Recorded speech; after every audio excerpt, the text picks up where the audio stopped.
How? Just feeling a bit more motivated on the topic that's been on my mind today. Um, I said I'd do the other video, but I'm going back to Donald Trump. Confidence. Yeah. You don't need to buy my confidences, bro. I'm a Christian, you know? That was what Jesus says. You don't need to buy my confidences. I'd be confident. I hold confidence. Anyway, I'm just going to talk swiftly and briefly and directly. Finalization on these allegations. So, hi, I don't know her name or these people's names. Hi, my name is Sabrina. Can you tell us the court your name? My name is Sabrina. And, blah, blah, blah, blah, blah. I was a call girl. Yeah, no, a call girl. And can you tell us exactly what you were called to do? We were called to visit the private residences of many political and very upscale people, including the President of America.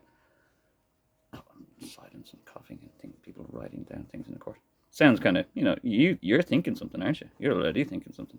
The way I said it, or the way it was said in court. Now, Donald Trump. I need to make so many friends. I need to make friends with everybody. I was like, I want this guy to come around to my house so I can talk to him about this thing in the Arab nations. It's hard to get him around. Okay, so no, anyway, Donald Trump has his first party. This is Donald Trump's very first soiree. Donald Trump's very party. It's him, his accountant or something, a couple of other lads in pajama suits, and some Republican woman that's like 90 years old in a rocking chair. And it's not the kind of bouncing, influential party you kind of want it to be a persuasive person. And you kind of like, oh, I want to go to Donald's party. Donald always has these lovely, beautiful, eloquently, cordially, and finalized schooled ladies that don't ask too many questions, don't talk too much, are very supportive and very complimentive, and always smell great and always look great. And they are Olay, they're social oils that Donald invites around. So, and if you see like a prime minister or somebody in the corner, like alone, you just go and talk to him. You go and talk to him, make him feel welcome. You invite some other senators and politicians around to come and talk to them, and you keep it oily. You keep this soiree, because again, otherwise it's just a few suits. It's a very wealthy man. Otherwise, it's just a few suits. They're bodyguards. You know, you probably hire nannies as well. He probably need to be hiring nannies to take care of the kids while he's doing these soirees or these social gatherings, where he needs to get the confidences of everybody. Like, it's his mission to gain the confidences of everybody on earth, and he has to give them a good time and throw them a lot of money. So yeah, this call girl who calls around again, and it's not exact. Well, it's probably semi-contracted. I wouldn't say it's not terribly contracted. But it is essentially for social soirees to bring some life to the party. You could bring Elton John over to the party. You know what I mean? Trump might pay Elton John to sit in on this back garden party, big back garden party, and gain the confidence of many people. But he solicited Elton John to do this, and he has this system where he has money coming in and money coming out. Now, I don't want this kind of money bouncing in off my personal money, so we have this kind of cycle thing that Peter Paul, money coming in, money coming out. Money off the, like I said in the other video, money from the wolves to feed the dogs, and he just uses this as a buffer to protect himself. So this is exactly what's kind of been said. You took money from Peter and you paid off Paul. Kind of thing that's the only thing that's been really said. Now, this is a very tiny detail, like a very very small detail. And the other angle that I was playing in the other video was like, intent. That's the word. I couldn't remember it at the time and I hesitated. Intent. So the intention of these people bringing charges against Donald Trump, what is their intent? They care so much about donations made by contributors and supporters to pay for things that help his soirees. Like, Donald Trump needs money to hold parties for these people to come around so we can talk to and negotiate with them and make it kind of semi-appealing, so it's not just, again, 4 or 5 lads in pajama suits and some 90-year-old Republican lady smoking a cigar telling them all what to do. It's not a cool party, you know. So he has to gain their confidences, and yeah, he uses that money from the supporters to build more supporters. It's the supporter fund, probably, you know. So he needs to pay people to come around. He probably pays like Tiger Woods to come around to his party. I would sports professionals. It's not just like it was women that he's inviting around. He probably invites, like Elton said, Elton John for his back party. He probably invites lots of people around and pays them very well. And there's no exact written contract about the matter. He just paid Elton John very handsomely and gave him a lovely necklace and a dog. And you know, say come back. I'll be back. You know, come back next year, man. This is awesome. This is great. This is wonderful. And I would like, but anyway, yeah. So yeah, yeah. Anyway, so yeah. Yeah. I don't know. Rich man's world. You know, like in a rich man's world, he lives a different world to everybody else.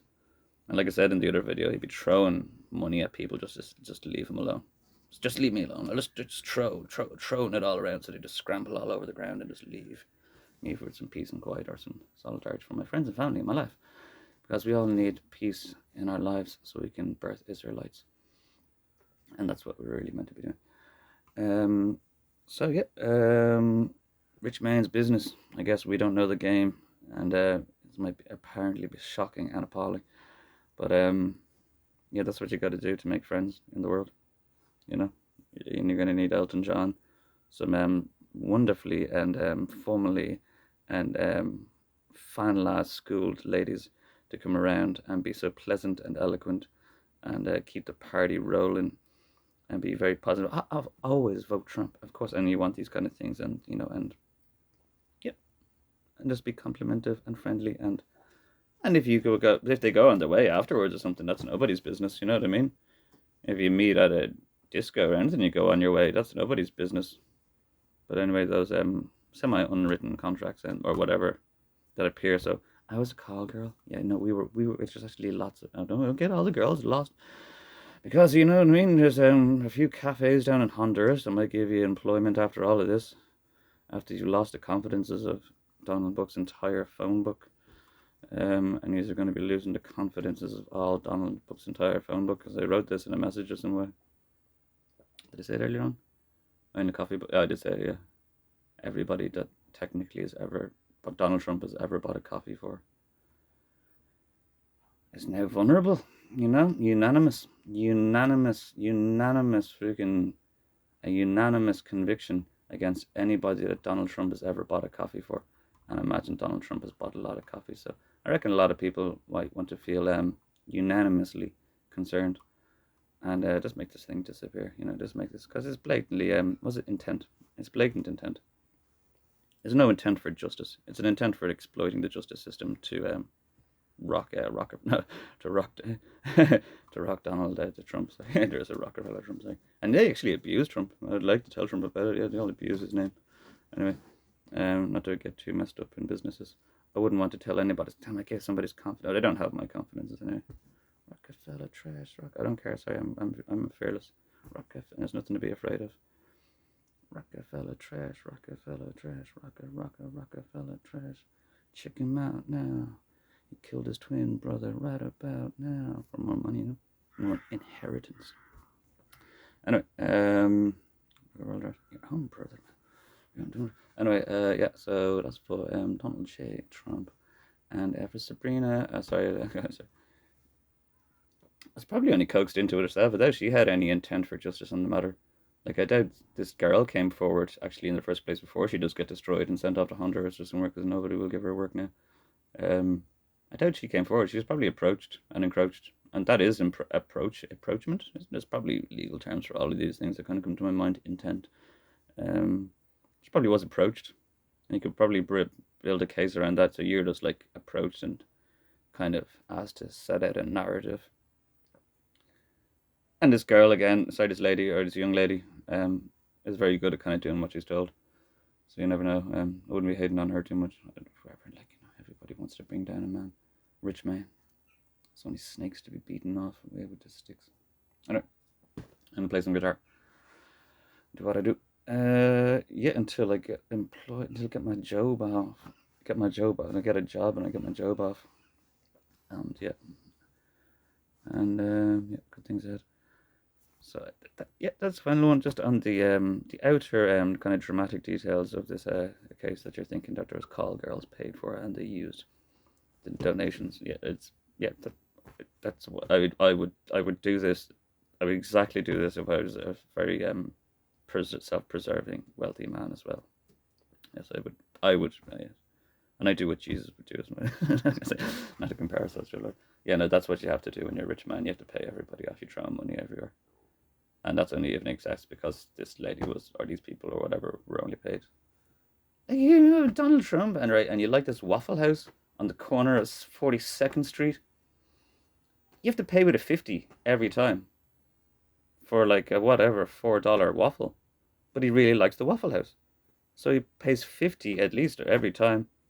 And he's like, "Yo, Billy, don't tell people that I come around here. You know, I love the waffle." And he has it like set up or something. Don't tell people that I shop here. I might have sent up and sent around.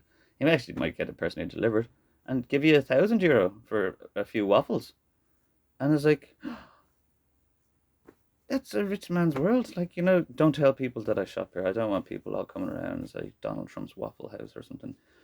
I just want some confidence, and I'm willing to, you know, give you a little shoulder rub or something for your confidences. And it's a good thing to remain confident. I mean, that's how you survive in the business world. You're building confidences, you're gaining confidences, you're maintaining confidences. Donald Trump is the most successful businessman in the world, and now you're holding him accountable for essentially what he's supposed to do in the first place, is gain people's confidences.